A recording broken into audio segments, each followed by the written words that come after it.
UAP are airborne objects that, when encountered, cannot be immediately identified. With regard to the importance of transparency, the Department is fully committed to the principle of openness and accountability to the American people. We're going against the wind. The wind's 120 knots from the west. Oh my gosh, dude. U.S. Navy personnel recorded what appears to be triangles, some flashing. The video was taken through night vision goggles with a single lens reflex camera. Well, I mean, it's a pretty high-profile incident. I don't claim to be an expert. You're the guys investigating it. I mean, who else is doing it? There's a whole fleet of them. Look on the ASA.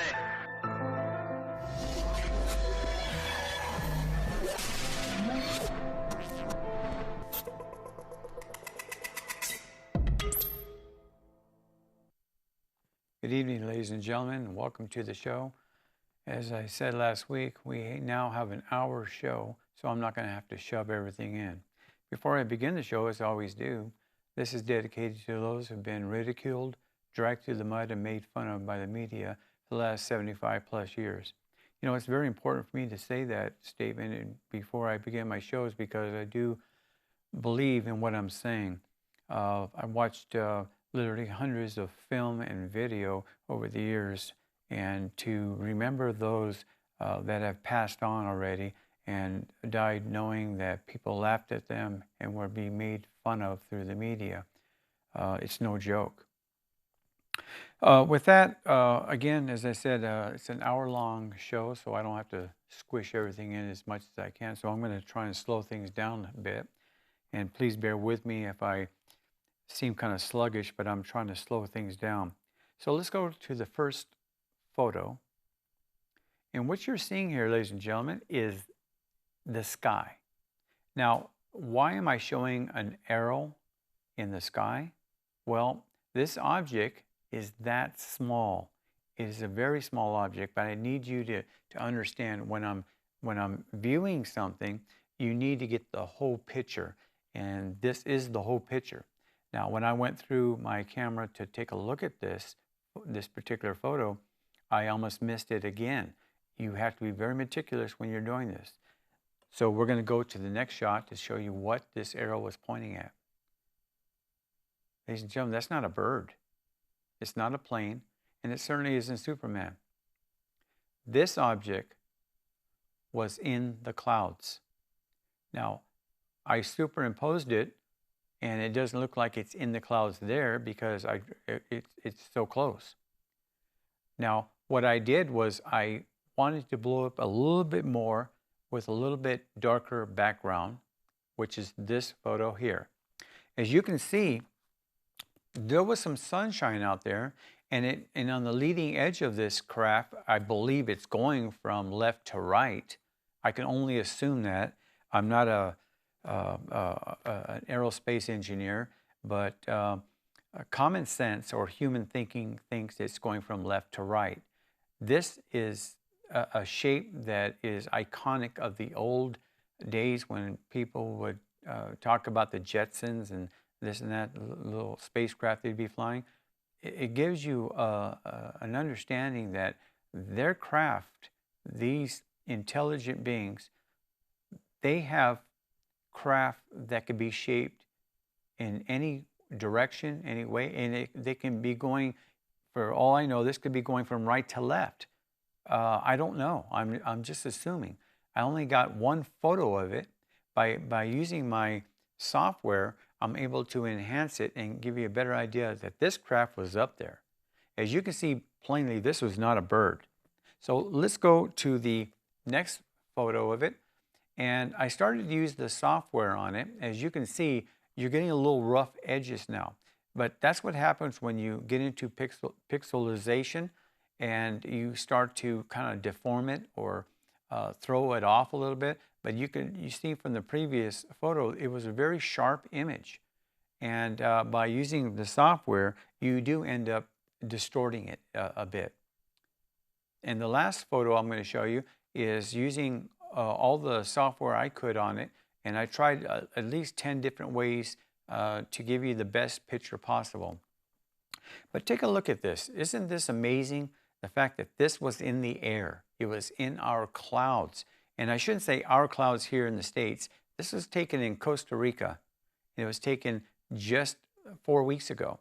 So as you can imagine, this craft, wherever it was going, whatever it was doing, it was in our atmosphere. I can say that. It was in our atmosphere. An incredible vessel, if you will, to be able to see with the human eye. And I'm sure that scientists around the world would probably look at it and say, well, that could be anything. Of course they're going to say that. But what we do know, it wasn't a jet airplane, and it sure wasn't a helicopter. So scientists, we leave that to you. Let's go on to the next photo, and you're going to see again, we got the sun up there. And as I said last week, there's a lot of cloud cover in Costa Rica. A lot of cloud cover. It's very low in some areas. The darker part of the clouds there show low density. But where that arrow is the object that I caught. Now, I know a lot of people are saying, well, you show a lot of pictures of objects in the sun. Well, this one was not supposed to be an object in the sun, but obviously you can see the sun. So let's take a look and see what this arrow was pointing at. That was up there in the clouds. The sun would be to the upper right of that, but that was the object that was up there. And again, I almost missed this, but as I was going through, and I showed you in previous videos, how I meticulously go through each frame. I look at it very, very slowly and very, very, very carefully, because you can see a speck in your photos and you may just say, well, it's nothing, it's just a glitch.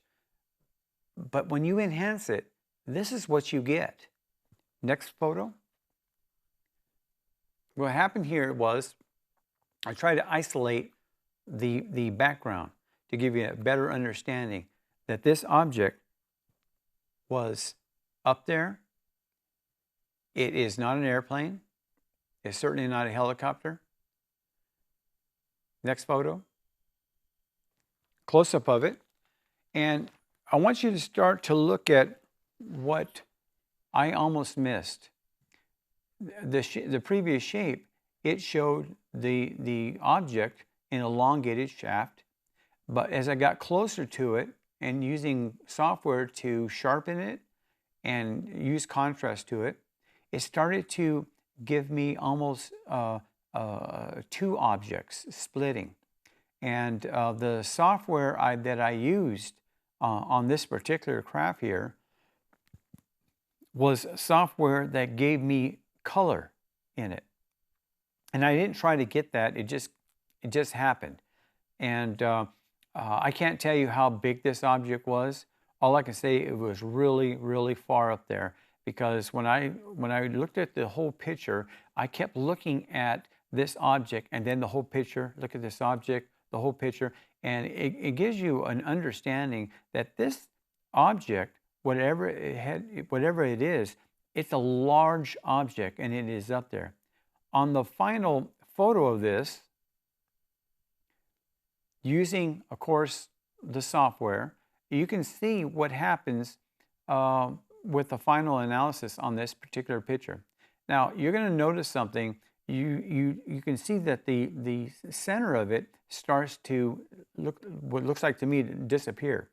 Again, I've said this before and I'll say it again. Our science doesn't understand how the center part, which they call density, and then the outer part, which is light, they call that cold air. Now, whether or not they're right or wrong, I'm not going to second guess because I'm not a scientist. But their analysis, according to their analysis, it says that that is cold air around it. That's why you see the white around the object itself. And the darker it is, they consider that density. If you want to, I call it a nucleus. Whatever you want to call it, whatever makes you feel good. I look at this craft as a craft that whatever it was doing, if it was going up, down, sideways, there's a purpose to them. These craft don't come here just to linger in our skies. There's a purpose. And I can't stress it enough, ladies and gentlemen. Please understand what I'm saying. go out and take pictures. They're all over our skies. Here in the States, you can believe they're all over the skies. I don't care if you're in the city. During the day, if you take a few pictures of the sky, there doesn't have to be anything up there particularly. Just take a couple pictures of the sky, and when you go home on your leisure, take a look and see what you've caught. Because a lot of times you may catch something that you were not expecting. I would say 99% of the pictures that people catch objects similar to mine, they were by accident. Now, you'll see videos of people who say, well, I saw this object in the clouds and I started taking pictures. Okay, those are the 1%. But for people like myself, I go out every single day and I take literally hundreds of pictures. And it's not that, if I don't take 200-300 pictures, I'm not happy. It's just the fact that I know they're out there. And I'm looking for the $1 million shot, if you want to call it that. There are times that I've caught actual craft close up. And it's funny because I can't see them when I'm taking pictures. And I'm looking. And sometimes I'll wear sunglasses that shield my eyes pretty good, ultraviolet. And I think in my mind, I'm not sure, but I think that I see things to my right or left when I'm looking through my sunglasses. And if I see a sparkle or a flash, I'll start taking pictures. And you don't want to take a picture exactly where the flash is. Take it around the image that you think is there. If you're out concentrating on these images, you're going to find them. I can guarantee you, because if it happens for me, and I can't be the only one that it's happening to, you can get these photos. When we come back after the break, I'm going to continue on showing you a few more of these craft that were really far up there in the clouds. But by looking very, very meticulously at my photos, I found these objects. We'll be right back. Okay, we're back. I hope you enjoyed those messages as much as I have. We're going to head back away in the sky. And here's the thought that we're going to be. Now, the large. When I do it, people have told me, well, you really can't see too much. We're using the air to give people what they're looking at, or at least what they probably would miss if they didn't look at the photos of themselves. That was what, these, I consider these aviators were saying on the ships that we had out in the Atlantic and the Pacific. And again, as I said before, and I'll keep saying it until I'm blue in the face, these craft are always flying out there. Next photo. I darken it up a little bit so you get maybe a better idea of what you're seeing. And this object was emitting light. As you can see around it, it was emitting light. And the sky was kind of a hazy blue, not exactly the blue skies we have here in the States. But at the times that I'm in Costa Rica, October, it is the rainy season. So I have to give them that. In their summer months before the rainy season, they got blue skies. I'm going to have to change my schedule if I want to meet those criteria. Next shot. And as you can see here, it's a close-up of it. You've got your density, as I said before. And the density in this one here was what it seemed to be throughout the craft. But as we show the next shot, you're going to see a difference in what happens. The software, for some reason, it shows you a center mass that is completely void of a colorization. Whether it's the pixels, I can't be sure, but I do know one thing for sure: it kept its outline shape. And again, as I said before, scientists don't understand this part of the physics of these craft that are flying around in our atmosphere. And I can't stress that enough. Our atmosphere. These are not objects in outer space. These are in our atmosphere. Scientists can debate that all they want. They can say what they will. They have to get paid, and I understand that. And I'm not going to take food out of their mouths. Going on to the next photo. We have a cloud, don't we? You have a speck. Not taken in Costa Rica, in Panama City, the airport actually.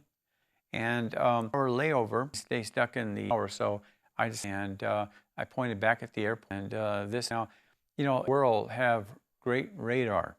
They have to have good radar because you have planes landing, taking off all the time. You have helicopters taking off. So they have to have pretty good radar. And yet they're not picking up these objects.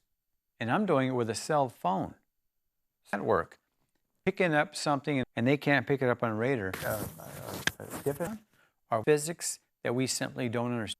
I believe that's true. I believe that we understand and how they can escape our radar. Now, so that could be a possibility. Next photo. This was up there. Now, going back to low, the United States, when it shot down the 3 objects, they actually lowered their radars to a lower level to catch the 3 objects they shot down with $400,000 heat-seeking missiles. You know, it's a little stab towards the government for wasting taxpayers' money. But these objects fly extremely low. Now, if you think this is just an object up there or maybe a speck, let's go on to the next photo.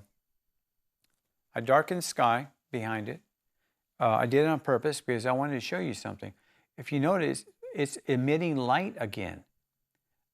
You can darken a photo in most objects and you can get this phenomenon. But all these craft do the same exact thing. There's never a time when you do this and it doesn't show light coming out of it. Is the light that we're seeing, is it some kind of emitting of power? Are they using some kind of electromagnetic field? Is it inertia? It could be all those things if you think about it, because our physics only goes so far. They're human physics. They're not alien physics. They're not extraterrestrial physics as we know it. We see this as magic in our eyes because scientists, again, they cannot understand how a craft can be in our air, not showing a propulsion system, but is up there without any means of stabilization. If we had a 747 up in the sky and it wasn't moving, you could bet it would fall to the ground. The next photo. This is, of course, a much larger picture. As you can see, the pixels are showing. But you can see, if you take a look at the inside, the density of it, and then look in the outside of it, the light, it is still showing that brightness.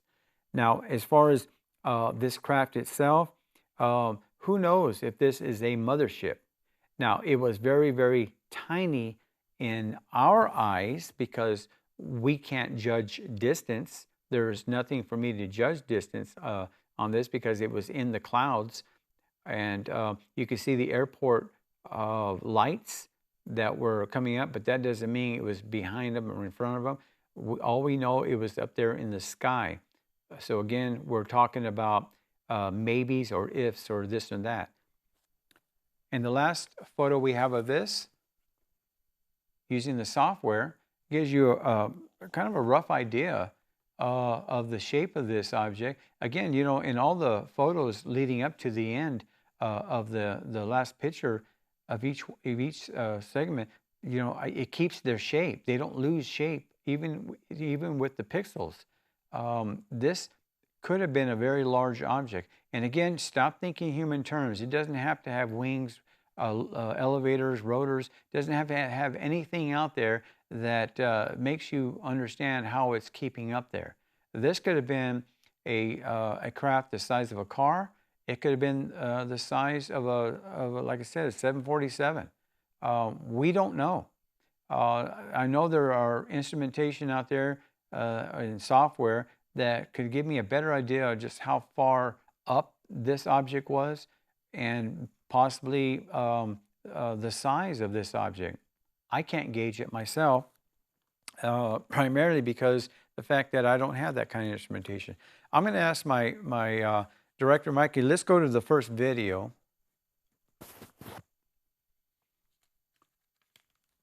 And the reason why I wanted to go to this video is because I want to get through this segment before the break. Now, you're going to be looking at an arrow. It's going to pop up. It's going to show you where this object is, and we're going to loop it a few times.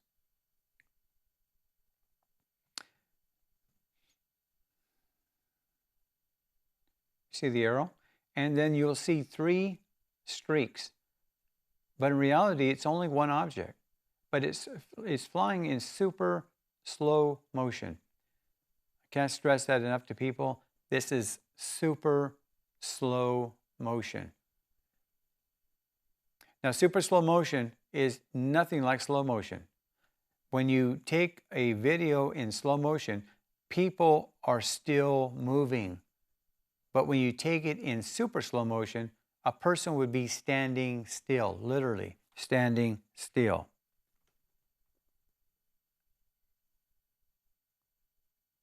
Now, you're wondering, well, what is this object that's flying through the atmosphere? So we'll go to the first photo after this last loop.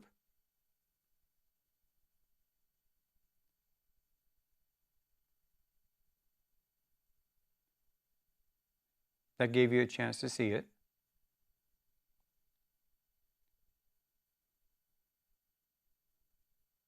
And this is what was climbing up in the atmosphere.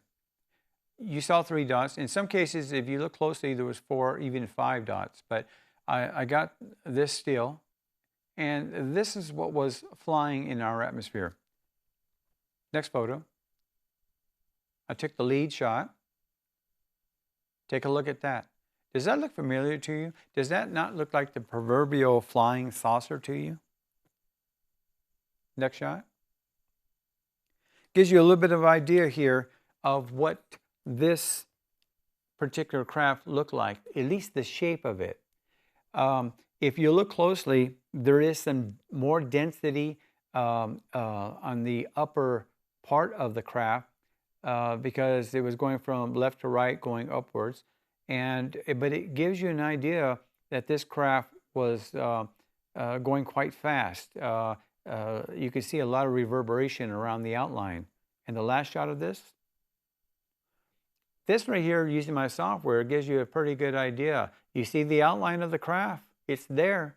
There's no explanation for this other than this is an extraterrestrial flying saucer. This is not a U.S. jet flying in the air or any other of our adversaries' jets. This is a flying saucer. And it was going, I'm guessing that it was going Mach 10, Mach 15, but it was going very, very fast because I only had, I had about 13 of these videos and it only came out in 1. So I got really lucky on that. And after the break, we're going to show you some more videos.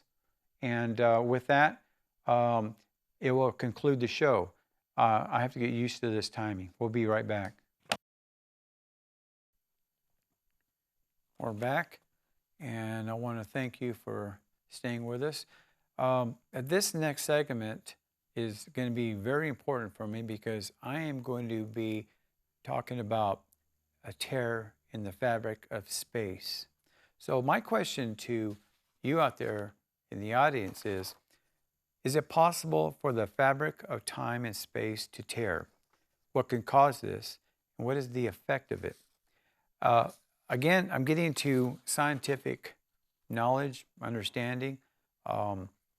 Aerospace engineers will find this interesting, primarily because, as far as I know, we can't go through our own fabric of time. We're talking about time travel. We're talking about looping. We're talking about just tearing one's fabric open and going through it. Dimension, another realm, whatever you want to call it. I want to show you a video that I took in Costa Rica. This was in the city of Santa Ana, Costa Rica. We can play this video. I want to show you what we're looking at here. There's an arrow on the bottom, as you can see, and this UFO starts to climb until it gets to the top of the clouds, and then it does a complete circle like it was rotating. Again, there's the arrow, follow the UFO. You could see it going up into the clouds.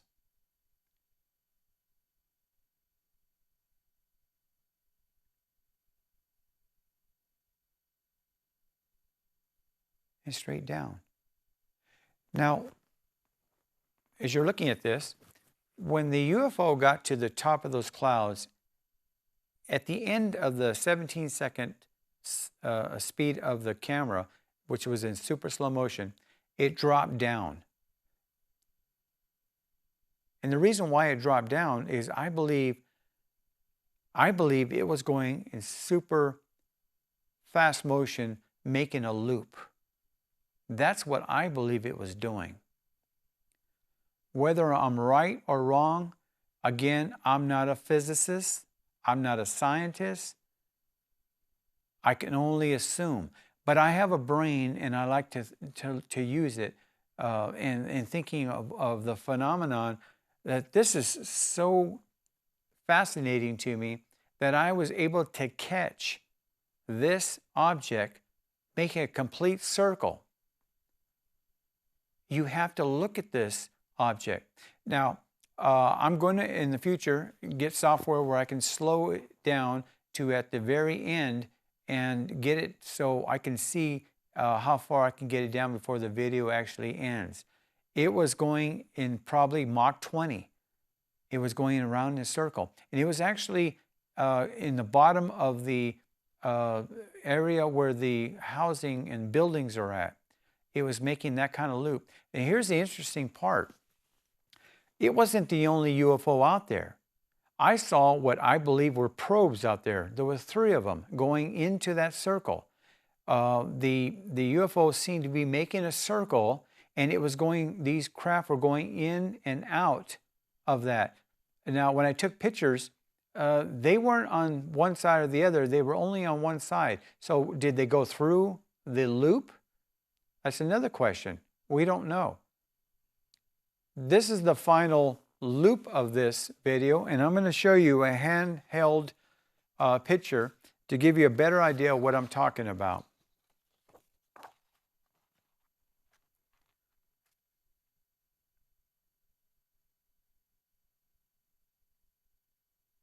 Okay, so I'm going to hold it up, but I want to give you a better idea of what I was talking about. It's a loop here. It's a loop. This craft was going around in a circle, and in it, the UFOs or probes, I was looking at them as probes because they were traveling much too slow. They were going in and out of that circle, in and out. Okay, so was it a tear in the fabric of space, and these probes entered our dimension, our system, our atmosphere, whatever you want to call it? There's a good possibility that's what was happening. Because when I take pictures, and I show you an awful lot of those pictures of the objects that are in the sun, and I'm going to show you 2 videos of those right now, but I want to finish this part.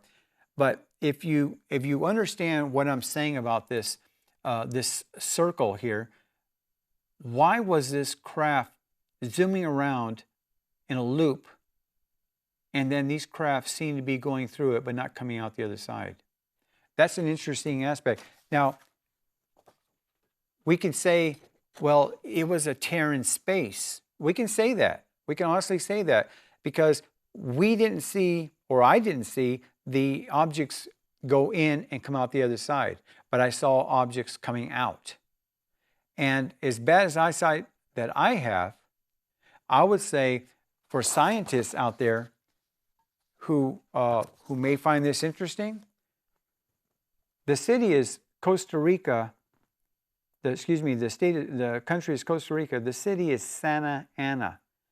If you want to know exactly where I was at when I videotaped and photographed these UFOs and what I believe to be probes, it was across the highway, Pacific Coast Highway down there, and so it's not hard to find.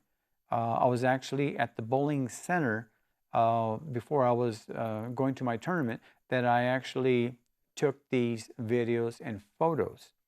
And it seems that that's a hot spot, the city of Santa Ana. I was there 3 years running, and I come back every year with fantastic photos. And they can't be explained. At least I can't explain them, but they're there. And I can guarantee myself every time I go to Costa Rica, I get hundreds and hundreds of either videos or photos. And that's not disputed because I have them in my data bank. And as I said before in earlier videos, I just don't have them in one data bank. I have them in several, and they're not all in one place. I do that for security reasons, in case I lose one, or maybe there's a glitch in one of the secure little disks that I have, and other things that I use to secure my data. I have a backup. I believe that these craft use this kind of technology to go in and out of our atmosphere. Now, I've showed you many videos of UFOs in the sun. In the next two videos, I brought these two up to show you what I'm talking about. Now, these two videos that we're about to show you were not taken in Costa Rica. They were taken in Pahrump, Nevada. So can we go to that first video? Again, we got the arrow. And if you take a look at this UFO traveling through the atmosphere, you have to wonder, why is it leaving reverberations behind or in it as it's going through the atmosphere? Okay. Well, there's a good possibility that it is using that same technology in Costa Rica. And you can see the difference. You see the sun, how bright it is here in Pahrump, Nevada, compared to Costa Rica. But this is a flying saucer. And I don't care what scientists say. I don't care what the government says. I don't care what anybody says. This is a flying saucer. Look for yourself. This isn't a fly flying in the atmosphere, flying in front of my camera. This is a flying saucer. I can't stress that enough, because when I see the videos, especially of the debunkers and them putting themselves out for the whole world to see, and these debunkers and these people who say, oh, well, you know, anybody could say that, or it's secondhand information. Wake up, smell the coffee. It's time to move on. If you can't find a better way to make a living, go flip burgers for a living. You know, make yourself useful. But to call those debunkers and to call those whistleblowers and the naval aviators who have come out and spoken, to say that they're irrational, they don't know what they're talking about, it's secondhand information, that's baloney. Let's go to the second video. And you can see on this one here, we got the arrow again, and you see this one going up. And you can see the ripple effect even on this. Now, I really wasn't paying too much attention about the ripple effect until I saw the video in Costa Rica. And that's what opened my eyes. And I'm going to get more in tune to the ripple effect, and why are these craft, when they're going through our atmosphere, why are they making these ripple effects? Well, could it be their own Terran space, or as a matter of fact, is it a ripple in our Terran space? Who knows? We don't know, because we're not up there with these fantastic craft. We'll loop this a couple more times, because it's so important for you to look at these craft as they're traveling through our atmosphere. And again, I've used the phrase they're coming out of the sun. This old World War II phrase. If you go out and take pictures of the sun, I have to remind people, please don't leave your camera pointing towards the sun any longer than 10 seconds. You don't want to damage your sensors in your phone. It's so important for you to understand that you can damage your phone camera. When professional photographers take photographs or videos, there's too much light, they use filters. If they're taking pictures of the sun, they use filters. Astronomers, they use filters all the time. Our cameras in our phones are just as sensitive as the most expensive things out there on the market. They may not cost as much, but they are just as delicate. So remember, you can damage your sensors in your cameras, cell phone cameras. If you do damage them, you'll see a little speck that's in every picture. And I guess it burns into the camera itself, the lens. So I want to stress that a lot, because I did have a gentleman tell me that he thinks he messed up his camera by leaving it in the sun. It was quite by accident. He said he left it on his tripod, and now he said he's not going to be able to take very good pictures. And I felt bad for him, but it was just a mistake made. But I'm letting you know that it can happen.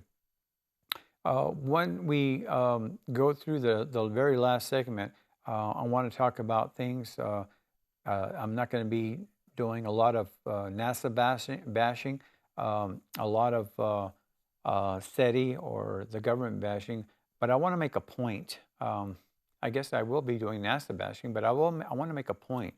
And it's because of the information that's being put out there right now that is so important for you, the taxpayer, to understand that when somebody asks for $27 billion for 2024, what they're going to be using it for, we don't know, because they're not going to let us know. Sometimes they do give us a little bit of a fragment of what they're going to be using it for, but the whole picture, we're never going to know. But we'll be back right after this message, and we'll conclude the show. Thank you. Okay, we're back for the final segment. Before the break, I mentioned that I don't want to do too much NASA bashing or SETI or government bashing, but I think it's so important because I have a voice that I can be able to talk to the taxpayers out there. For years and years and years, you've heard of stories of how people are so upset about the government wastefully using our tax dollars for $3,500 toilet seats and $200 hammers, this and that. It's still being done today. It may not be a hammer, it may not be a toilet seat, but it could be other things. And I think accountability is so important.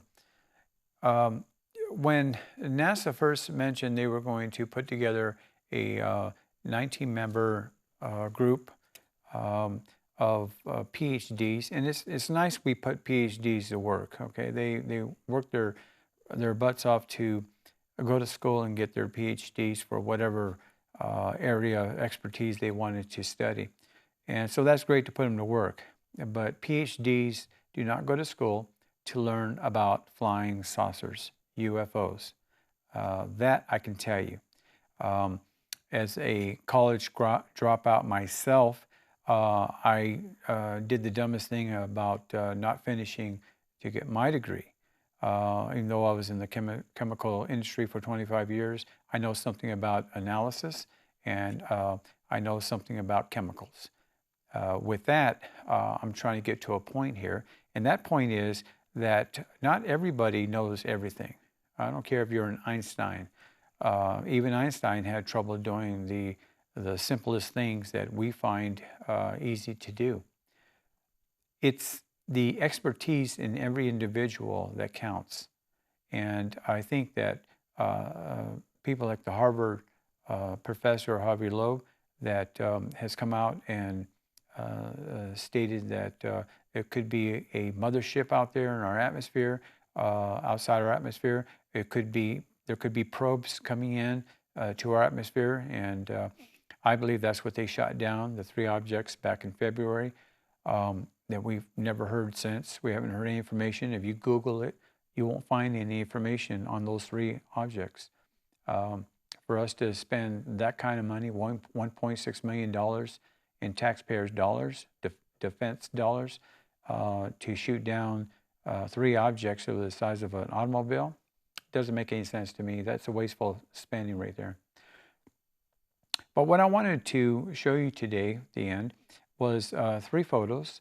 And those photos I think are very important because NASA has come out again just recently, matter of fact, a few days ago, saying that they're trying to show as much transparency as they can.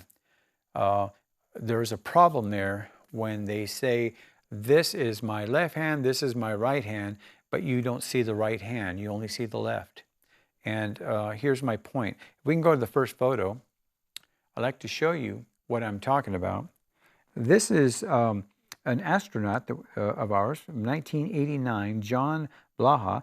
He's a veteran Air Force fighter pilot turned astronaut. Now, what is he known for besides being an Air Force officer and an astronaut? Well, he's known because he transmitted a radio signal to NASA. And if we can go to the next photo, this was Columbia. And he did it from this spacecraft, U.S. spacecraft, not a UFO spacecraft, our spacecraft. He was in orbit, and he transmitted this message. Next photo. You can read that for yourself, but it says, we still have the alien spacecraft under observation. We still have the alien spacecraft under observation.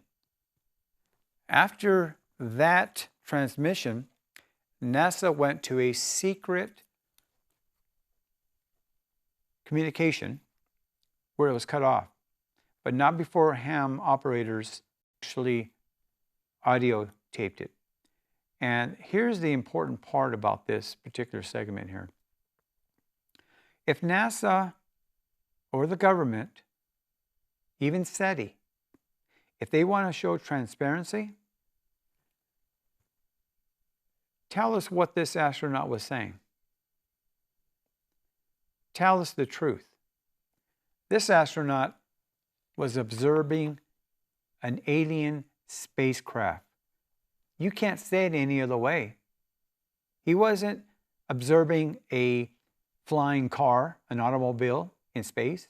He wasn't looking at a reusable tube coming out of another spacecraft like the Saturn V. It wasn't flying by. He said alien spacecraft. That in itself should tell you that this is something that NASA has never ever come clean about. And this isn't the only one. There are at least 150 different videos that you can see online where NASA didn't cut the lead fast enough, where you can actually see alien craft flying by the International Space Station or just flying by the shuttles that we used to fly, that we don't fly no more.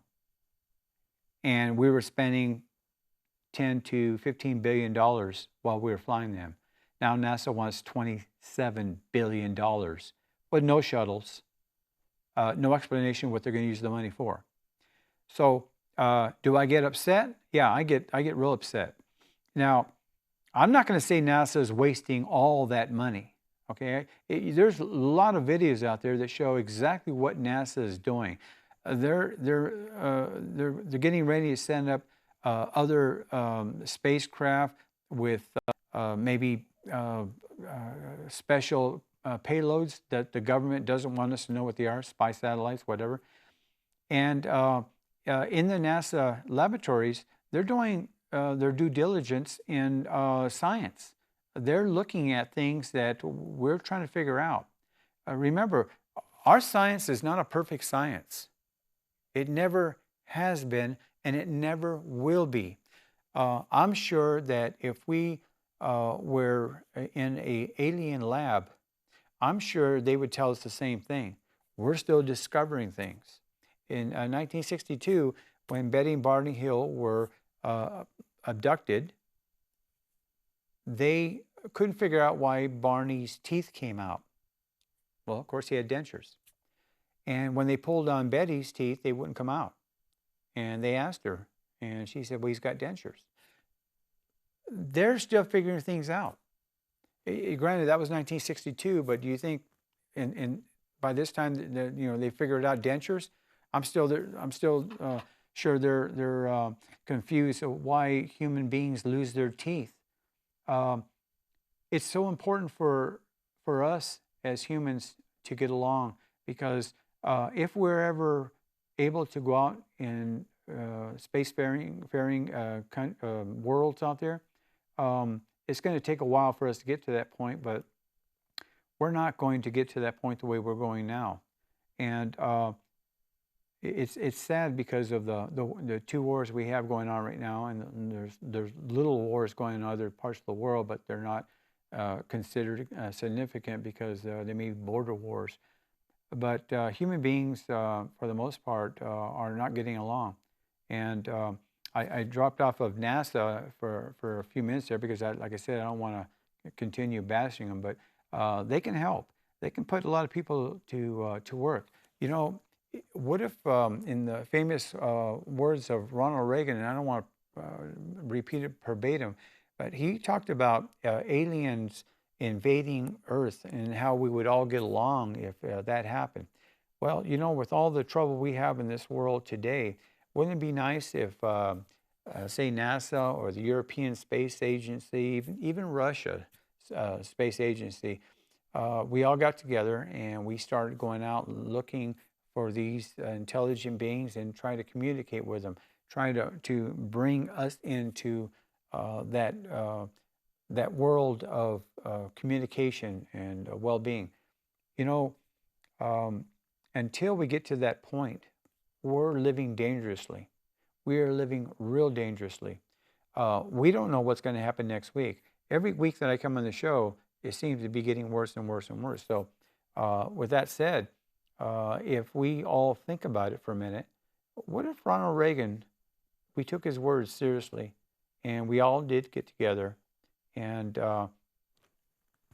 try to communicate with these beings? These are intelligent beings. They're here for a reason. They're monitoring us. And I'm sure they're quite concerned about what's happening in the Middle East and Eastern Europe. If we keep going in this way, I'm sure they're going to intervene. And I predicted that in 2025 we would have contact. And the reason why I said that in 2022, and the reason I said that is because something just made me say it. It just came through my head. And I've had people say, well, you're in tune with these beings. And that's why you get all these videos and you get all these photos. But whether or not I'm in tune with these beings, I can't say for sure. What I can say is that I'm going to continue on doing what I'm doing to bring you videos and photos of objects that are happening every single day. And I want you to think about this. I can't be the only one doing this. I've had so many people tell me, why is it that I've never seen anything in the sky? I can't videotape anything. I see things on TV and they talk about they saw this one object or they saw two objects. But you're seeing objects every single day. How is that? Because I'm looking for them. And I'm trying my best to be kind to these beings because they haven't done anything to me. Think about it for a minute. If you don't want to get into the phenomenon, you just want to leave it to people like myself, that's fine. But I'm going to bring you these videos and photos as long as I can. At the end here, I'd like to just say I want to thank you for supporting me. I'm able to do an hour show. if you like to continue help support, you can purchase the tumblers for $25 and the mugs for $20. And if you write in and say you saw the show, we'll put your name for free.